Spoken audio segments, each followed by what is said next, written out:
everyone, and welcome back to Fantasy Forge. Happy Halloween month! I'm Cameron Holt. Today we're going to be taking some more randomly generated Pokemon and mashing them up with some randomly generated D&D monsters in order to create more monstrosities to populate my homebrew world of Vasikker, as well as your homebrew worlds if you see fit. Today I'm branching away from my 3 homemade D100 lists of D&D monsters, and instead I'm going to be using the list curated by Just Jackdaw. It seems only fitting as he is my main inspiration for this series, and it's sure to be a good time. So, with that, it's time to quit stalling and get to it. Our first Pokemon of the day is Gourgeist, the Haunted Pumpkin Pokemon. Very fitting as we hop into October.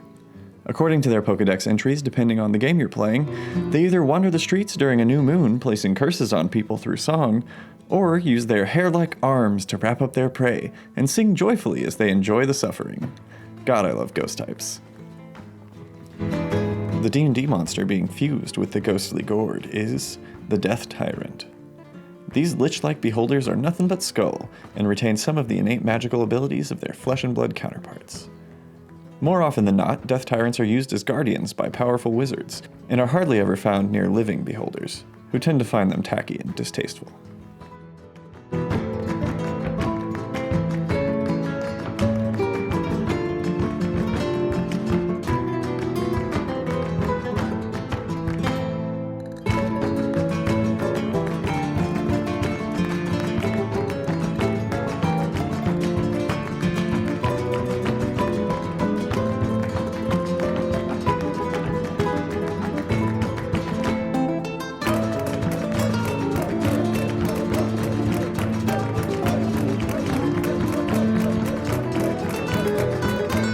When the leaves become brittle and vibrant with oranges, yellows, and reds, so approaches the Harvest Peak, a holiday celebrated throughout the Crexan Empire.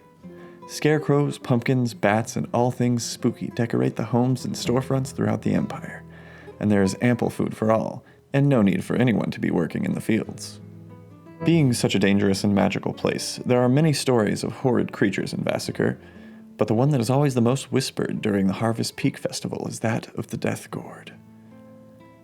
Born of a curse on a farmer's land, the Gourds animate and are gifted with a cruel sentience. They lure the farmhands into the fields at night, charming them through song. The Death Gourd then continues to hum happily as it envelops its prey with twisting vines and devours them with its large jack-o'-lantern fangs. Don't let it hear you call it basic. That may just be your last mistake. Alright, the next Pokemon on the list is Cavalier. I'm assuming that's how you pronounce that. I'm not looking it up. Interesting, a steel bug. I'll be honest, I'm not super familiar with a lot of the Pokemon past Gen 2, so it's been interesting learning about a lot of these. I like the night vibe. Let's see what his counterpart will be. The D&D monster for this round is the Neogi. Oh boy. Neogi are a sentient race of spider people with big fuzzy badonkadonks and legs that fuel my nightmares. And because they originated in 2nd edition, you guessed it, they're slave traders. Well, let's try to forget about that while we dive into the Neovalier.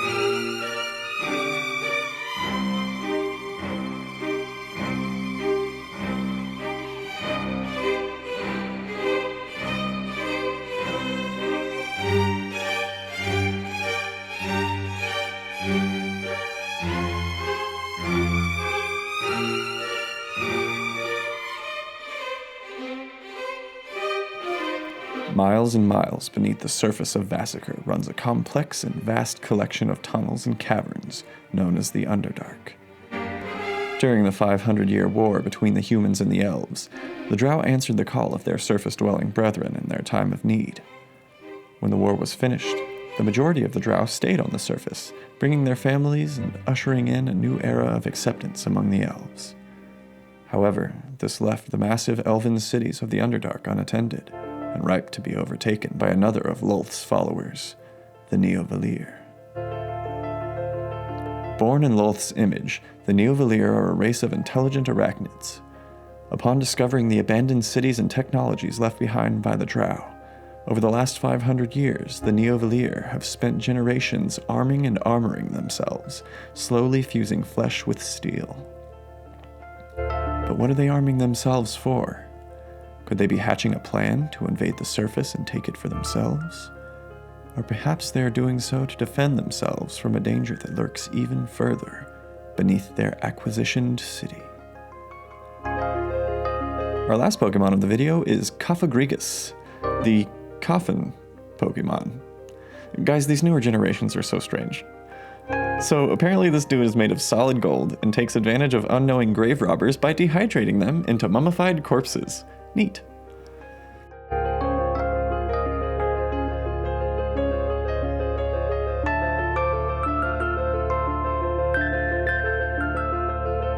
The D&D monster getting mashed up with the golden coffin is the Lich. So if you don't already know, a Lich is a powerful wizard that has achieved immortality by becoming an undead monster. They decay over time, but manage to keep on living by feeding souls to their phylactery, an item that houses what's left of their soul and reforms them if their wandering undead body happens to die.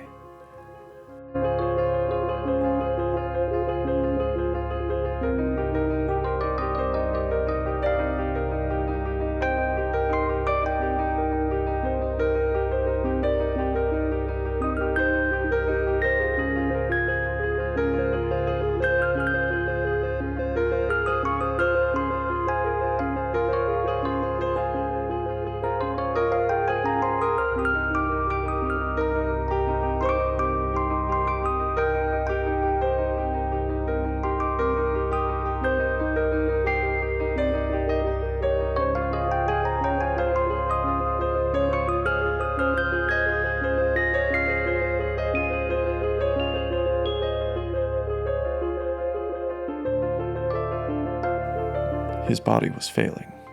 Regardless of his brilliant mind being sharp as a nail, the pharaoh's body was frail and decrepit. He still had so much to learn about the arcane arts. He had toyed with the idea of lichdom, but again recoiled at the thought of a frail undead form. Then he had an idea. A combination of magics that could grant him eternal life as well as fortitude. After years of searching, he had acquired the Hilt of Truth, a magic item that bolsters the effects of a spell from a wand with nearly godlike attributes, often making the spell's effects permanent. A wand of polymorph becomes a wand of true polymorph. A wand of fireballs becomes a wand of firestorm, and a wand of awakening becomes a wand of true awakening. The pharaoh had his artisans fashion him a sarcophagus of solid gold. He had them adorn it with the visage of Anubis, a slight at the god of death that he had outsmarted. Through the complex use of magic, he used his newfound wand of true awakening to animate the coffin, which only had a few minutes of consciousness before the pharaoh stole its body for himself with a magic jar spell. His new form proved to be more of a curse than he had anticipated, however. Needing to feed on the life force of others in order to keep his mind tethered to the golden body, he continues to practice his magic while hiding away in his long-forgotten crypt, feasting on the unlucky adventurers that come along to plunder his ancient wealth.